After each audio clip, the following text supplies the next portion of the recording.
Bonjour à vous. Aujourd'hui, dans votre vie, vous devez vous entraîner psychologiquement à penser abondance au lieu de penser manque. Vous le voyez, c'est vrai, tout augmente. Les carburants, le chauffage, l'alimentation, les transports, etc.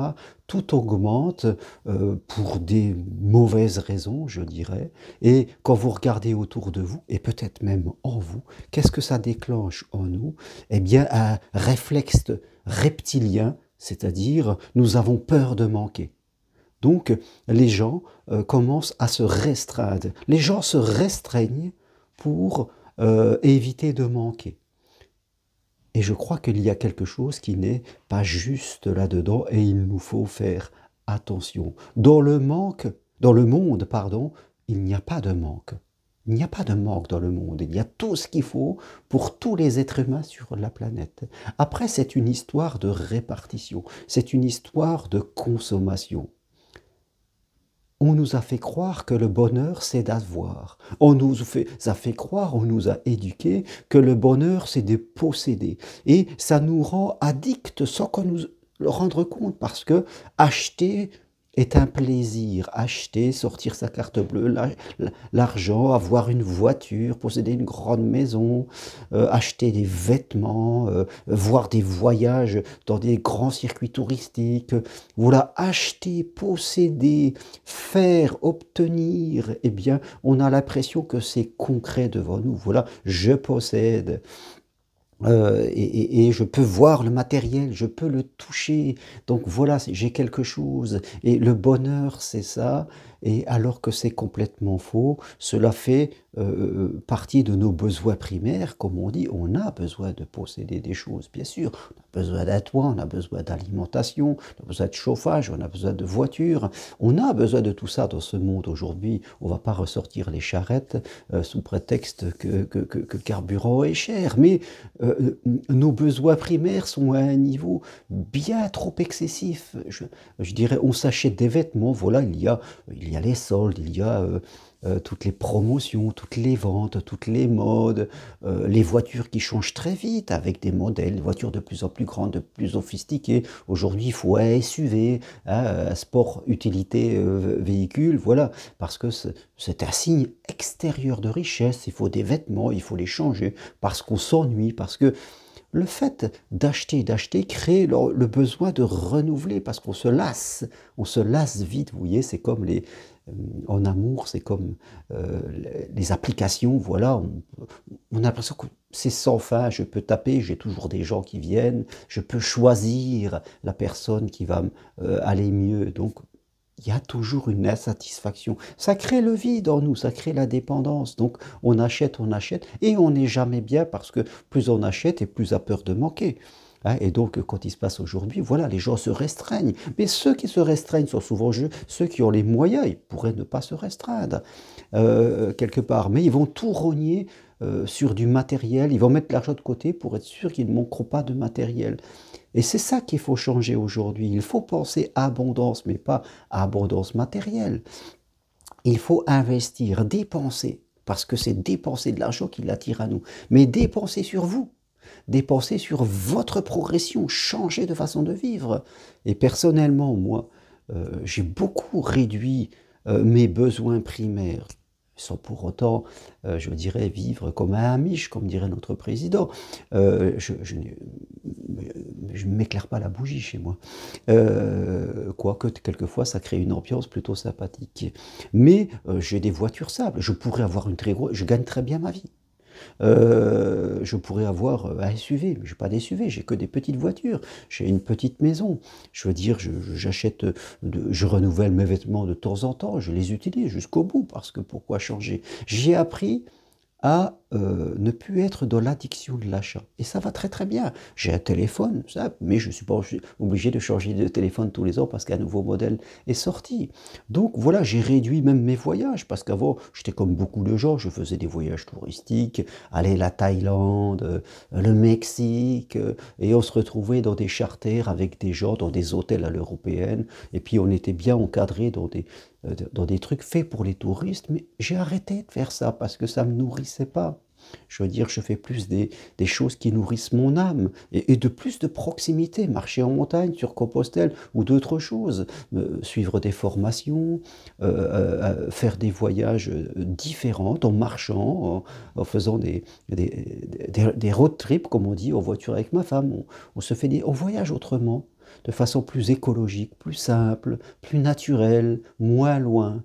On ne prend plus que l'avion quand c'est une obligation nécessaire, mais tout ce qu'on peut faire sans prendre l'avion, on le fait. J'ai un fils qui vit en Chine, donc quand je vais le voir, je prends l'avion, bien sûr.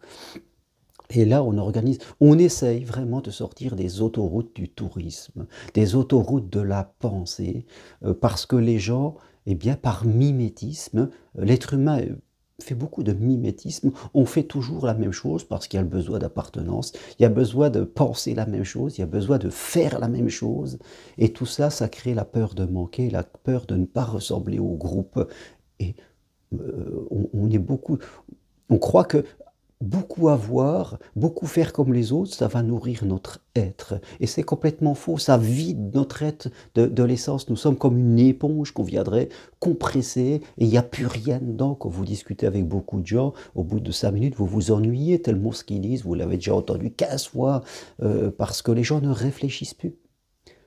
Parce que les gens font la même chose, ils sont dans leur confort, et quand on est dans le confort, on arrête de réfléchir, on arrête d'évoluer parce que on ne fait que du copier-coller. Donc, aujourd'hui, oui, vous devez penser à abondance, mais abondance intellectuelle. Vous réduisez votre matériel parce que trop de matériel vous empêche de réfléchir, vous rend trop lourd, comme ces gens qui viennent sur Compostelle et que je leur dis qu'il faut un sac de 7 kilos, je leur dis tout ce qu'il faut, mais ils arrivent à un sac de 12 kilos parce que ils ont peur de manquer et ils prennent trop de matériel, mais après, il faut le porter. Après, il faut le porter. Ça nous rend trop lourd, et ça nous empêche d'être fluide, et ça nous fait peur, ça nous rend peur, vous voyez, c'est la peur.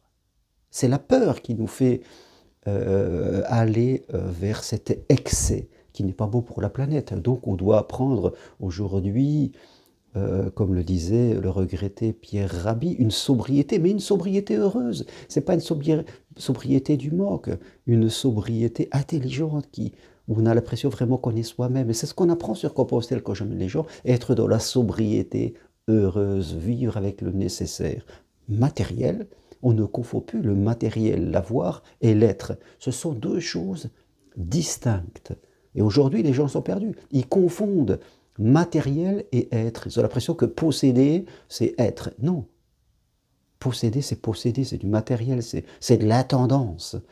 Et si vous en avez trop, ça va vous empêcher d'être, ça va bloquer votre âme. Parce que votre âme s'en fout du matériel. Elle, ce qu'elle veut, c'est vibrer, vibrer la personne que vous êtes. Voilà ce qu'elle veut. Donc, aujourd'hui, oui, pensez à abondance, investissez sur vous, faites des choses non matérielles, comme venir marcher à Compostelle, engagez-vous dans votre progression, et surtout, n'ayez pas un réflexe reptilien de vous renfermer, de vous limiter, par peur de manquer. Hein. Je connais des gens qui se chauffent à 14 degrés par peur de manquer.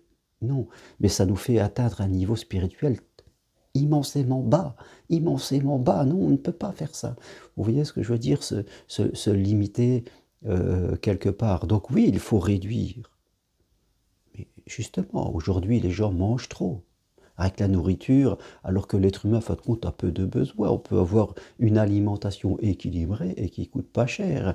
On peut faire des voyages différemment et qui ne coûtent pas cher. On peut faire beaucoup de choses à moindre coût. Venir marcher sur Compostelle, c'est une aventure incroyable et ça coûte peu cher par rapport à cet argent que vous allez investir dans d'autres choses, dans des télés, dans des téléphones, dans des voitures, dans des meubles, dans des vêtements qui vont vous coûter trop cher et qui vous apporteront pas grand-chose. Ça vous apportera simplement l'envie de recommencer parce que ça sera une addiction. Donc oui, aujourd'hui dans votre vie, faites attention dans cette situation actuelle. Restez bien dans l'abondance, mais dans l'abondance d'intelligence et pas dans le manque de matériel. Matériel, vous pouvez vivre dans le confort avec ce que vous avez besoin. Mais ce que vous avez besoin, c'est de réfléchir. Quand on est dans la peur de manquer, eh bien, c'est qu'on ne réfléchit plus. C'est qu'on est déconnecté de sa propre intelligence. Voilà. Voilà ce que je veux partager avec vous aujourd'hui. Eh bien, si ça vous plaît, appuyez sur j'aime, mettez des commentaires si vous avez des choses à dire. C'est intéressant de partager, mais soyez dans le respect. Si vous voulez aller plus loin, prenez rendez-vous avec moi. C'est possible à distance. Si vous avez peur de manquer d'amour, si vous manquez de confiance, si vous voulez progresser sur votre lien à l'argent ou sur votre lien à l'amour, que vous avez envie de rencontrer une personne avec qui construire un bonheur à deux, venez marcher sur Compostelle. Demandez-moi les programmes, je vous les enverrai avec grand plaisir. Vous pouvez suivre ma formation de psychopraticien en thérapie brève, voilà là aussi. Toutes les infos sur mon site germainrocarré.com ou sur le texte qui accompagne cette vidéo.